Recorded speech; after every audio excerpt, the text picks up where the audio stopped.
unbelievably proud of the children, William and Harry. They've been quite remarkable. Le roi Charles a passé toute sa vie à préparer son accession au trône, même s'il a attendu beaucoup plus longtemps que prévu. À l'époque où Charles a finalement assumé sa position de roi, le destin lui a frappé brutalement. Sa mère, la reine Élisabeth II, régnait depuis plus de 7 décennies. Un diagnostic officiel de cancer. Alors que les rumeurs de sa retraite circulent, le monarque a désormais rompu son silence sur qui le suivrait. Nous vous invitons à nous rejoindre pour explorer les informations divulguées par le souverain Charles concernant le nouveau dirigeant de l'Angleterre. Le processus de préparation pour la partie suivante. La nouvelle choquante concernant le roi Charles et sa révélation sur qui lui succédera en tant que roi d'Angleterre ont tout bouleversé.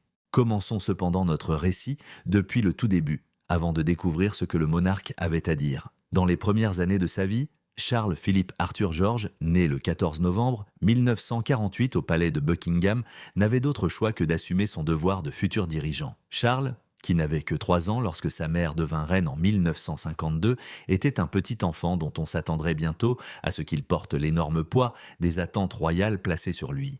Charles, contrairement à ses prédécesseurs, a grandi à une époque où modernisation et tradition interagissaient. Contrairement à tout autre enfant britannique, il fut le premier héritier royal à recevoir une éducation en dehors des portes du palais. Il est allé à l'école comme n'importe quel autre jeune. Il y a eu quelques obstacles sur la route, mais dans l'ensemble, c'était une vie très typique pour un jeune prince. Selon certaines informations, son séjour à Gordonstown, un internat écossais connu pour sa rigueur, n'a pas été satisfaisant. C'est son père, le prince Philippe, qui pensait que les défis auxquels Charles devait faire face, comme le harcèlement et un emploi du temps chargé, était destiné à l'aider à développer son intégrité. Charles a été élevé dans un environnement culturel, immergé dans les rituels et les procédures dès son plus jeune âge.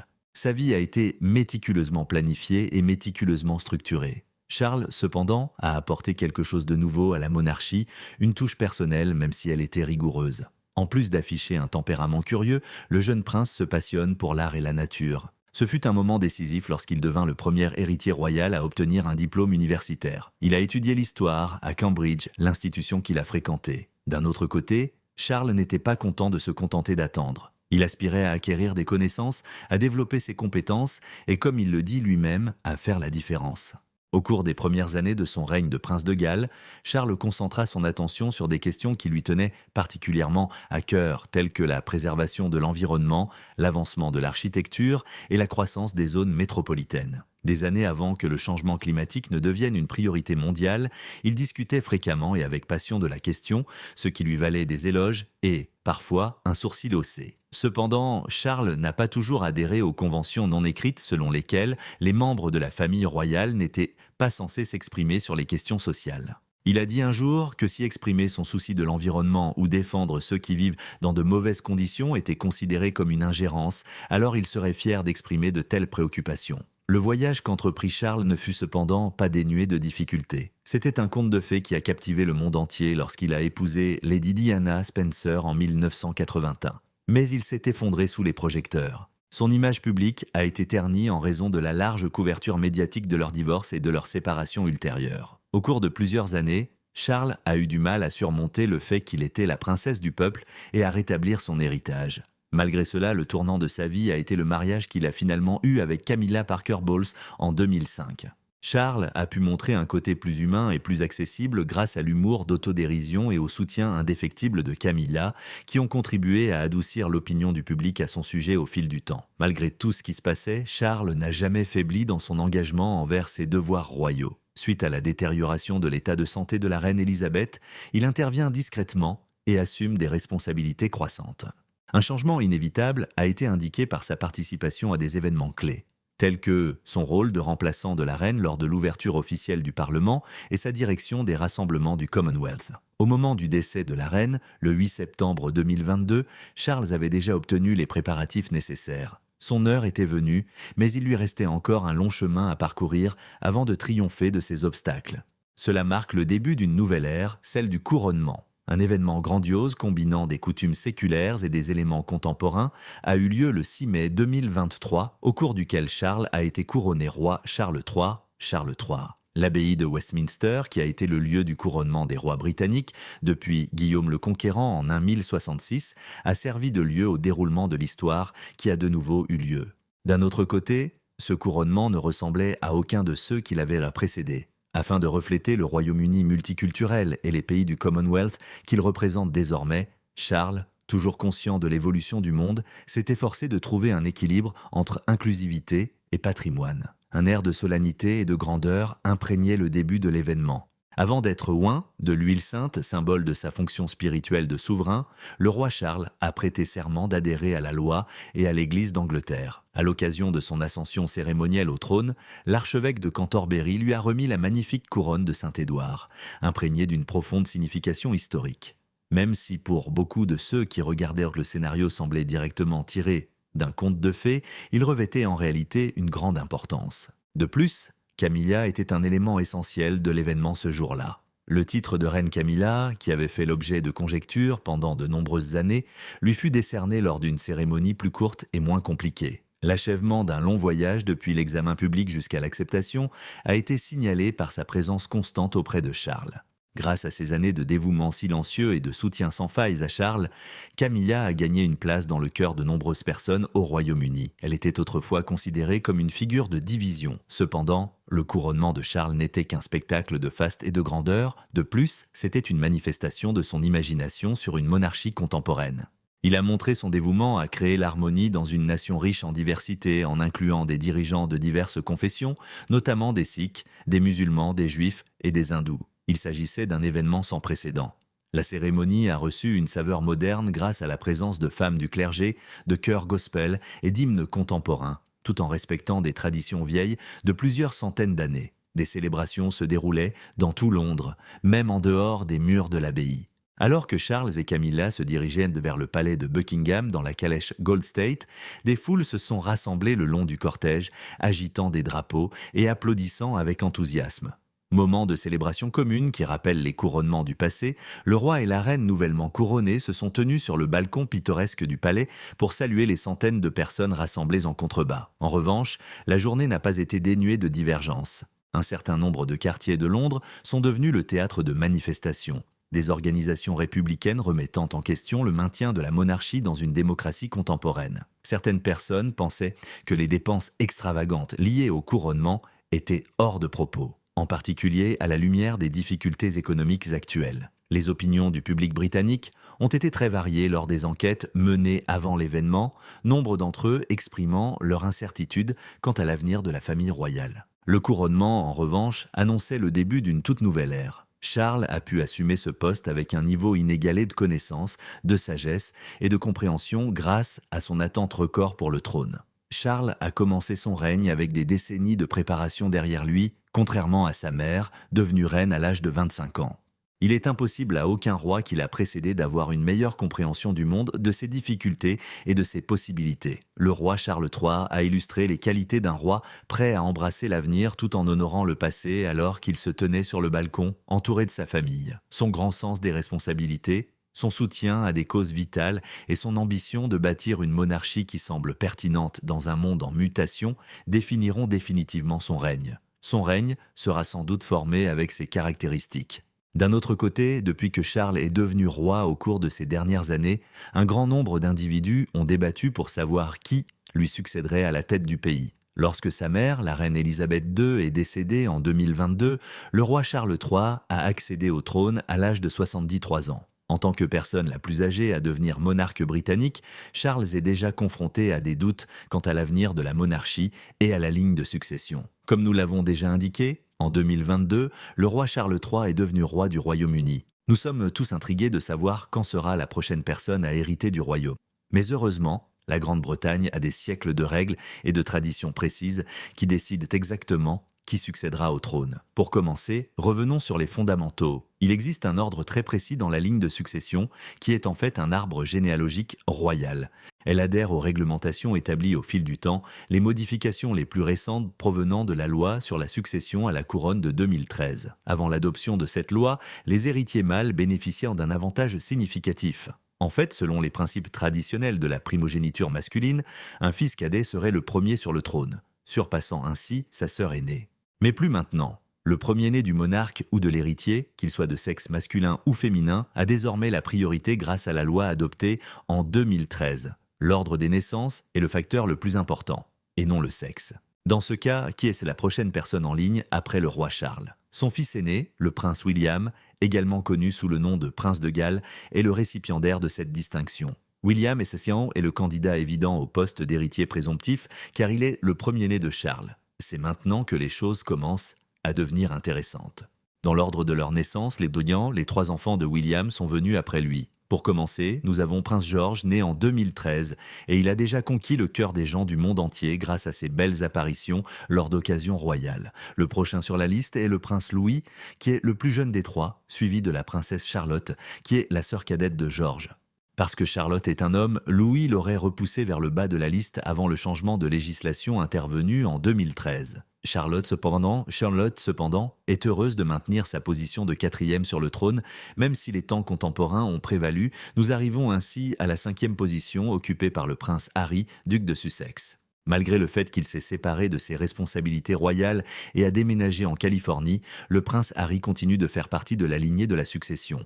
À sa suite, dans la ligne de succession se trouvent les enfants de Harry, Archie et Lilibet Mountbatten-Windsor, qui sont respectivement 2e et 7e. Il est bien connu qu'Harry s'est retiré de la vie royale. Pourtant, sa place dans la ligne de succession n'a pas changé. Cependant, n'oublions pas que les normes en matière d'héritage sont assez strictes, même si elles se fondent sur la lignée plutôt que sur l'opinion publique. Même si le fait d'être né dans la famille royale vous donne une place dans la file d'attente, certaines choses vous excluent d'être membre de la famille royale. Un exemple de personne qui pourrait être évincée de son poste est celui qui renonce formellement à son droit au trône ou dont le mariage va à l'encontre de l'étiquette de la famille royale. Jusqu'en 2015, si un héritier épousait une catholique, il était immédiatement disqualifié pour hériter. Ce règlement a été révisé depuis sa publication initiale.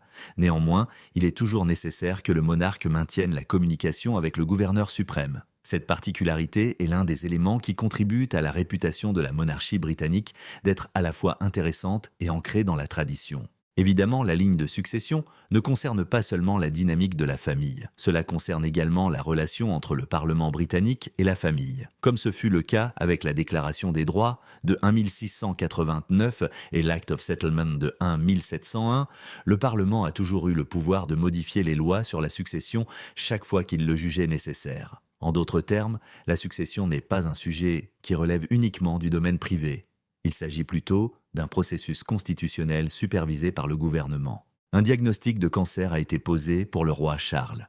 Une tournure inattendue des événements se produit dans la vie de Charles au moment où il commence à se sentir complètement à l'aise dans son rôle de roi. Un problème de santé imprévu a tout perturbé en janvier 2024, au moment même où il commençait à accepter les fonctions qui accompagnaient la couronne. Pour la première fois depuis très longtemps, la question de savoir si cela aurait ou non un impact sur la capacité de Charles à diriger a été évoquée. Au départ, cela semblait être un simple problème médical, mais il s'est avéré être quelque chose de bien plus grave. Tout a commencé avec un problème de santé qui semblait plutôt mineur, même s'il était assez courant. Le palais de Buckingham a déclaré en janvier que le roi allait recevoir un traitement pour une hypertrophie bénigne de la prostate. Le fait que Charles, qui avait alors 75 ans, ait été franc au sujet de l'opération, était un pas dans la bonne direction. Il faisait partie des centaines d'hommes qui souffraient de cette maladie chaque année.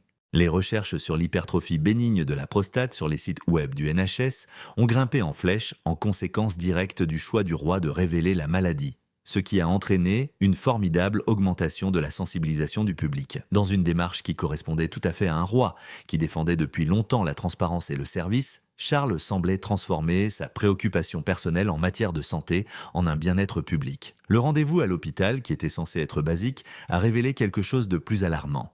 La nouvelle a été vérifiée par des tests supplémentaires lorsque les médecins ont découvert un autre problème qui le préoccupait pendant qu'il suivait une thérapie. La malignité a été trouvée chez le roi Charles. Ce sombre rapport a été publié par le palais de Buckingham le 5 février, mais n'a fourni aucun détail à son sujet. Cependant, le palais a choisi de ne pas divulguer la forme spécifique du cancer, ni le plan de traitement, bien qu'il ait certifié que la maladie n'était pas liée à la prostate.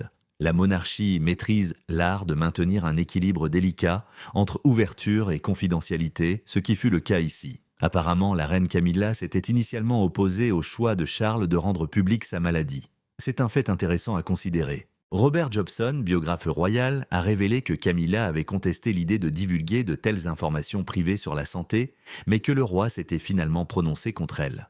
Selon Charles, c'était une opportunité de faire preuve de leadership, une opportunité de briser la stigmatisation qui entoure le cancer et une opportunité d'inspirer les gens à donner la priorité à leur propre santé. Que l'on soit d'accord ou non avec sa décision, cela a marqué le début d'une nouvelle ère de transparence sur les sujets liés à la santé royale. Cela contrastait de façon frappante avec la mentalité des générations précédentes qui consistait à ne jamais expliquer ni à se plaindre de quoi que ce soit. Charles a pu se retirer de ses obligations publiques tout en continuant à se consacrer à ses affaires d'État. Au fil des semaines, il a commencé un régime de traitement régulier. Il a été emmené à la London Clinic le 26 janvier pour son traitement de la prostate et pendant qu'il y était, il a rendu visite à sa belle-fille, la princesse de Galles, qui se remettait d'une opération. Même si Charles semblait de bonne humeur, il était évident que les semaines suivantes seraient extrêmement importantes pour sa rééducation. Charles est sorti de l'hôpital le 29 janvier, soit dans 3 jours.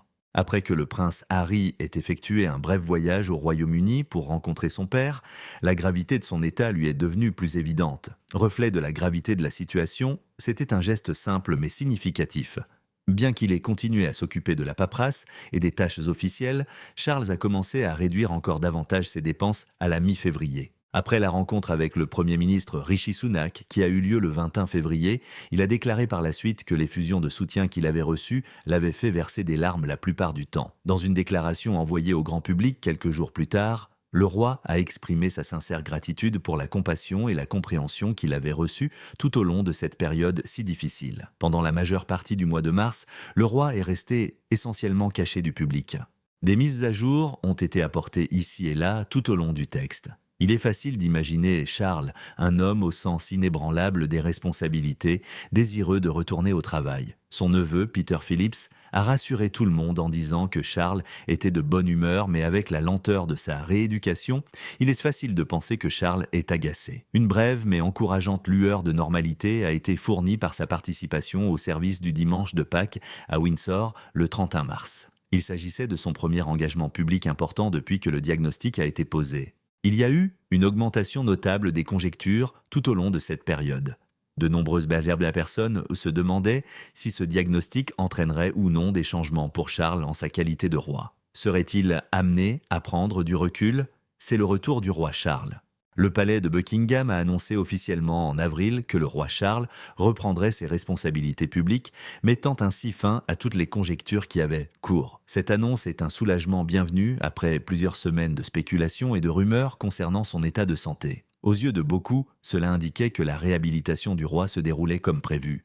En revanche, une certaine quantité de drames couvait sous la surface, comme c'est le cas dans la majorité des histoires royales. Il a été vérifié dans un communiqué publié par le palais le 26 avril que Charles était prêt à reprendre certains engagements, malgré le fait qu'il n'avait pas encore terminé tous ses traitements. Cela a semblé être un tournant, un moment d'espoir après une longue période de peur qui a duré des mois. La décision de se rendre dans un centre de traitement du cancer était à la fois importante et extrêmement personnelle compte tenu des circonstances. Elle a été prise par Charles et la reine Camilla pour commémorer son retour au pays. En plus de démontrer la résilience du roi, la visite a mis en évidence sa détermination à sensibiliser le public au cancer, une maladie qui a eu un impact significatif sur la vie d'un grand nombre de personnes. La nouvelle que Charles allait bien était diffusée par Camilla à tous ceux qui voulaient l'écouter. Certaines personnes ont trouvé les perspectives optimistes de la reine réconfortantes, mais cela n'a pas été sans son lot de controverses.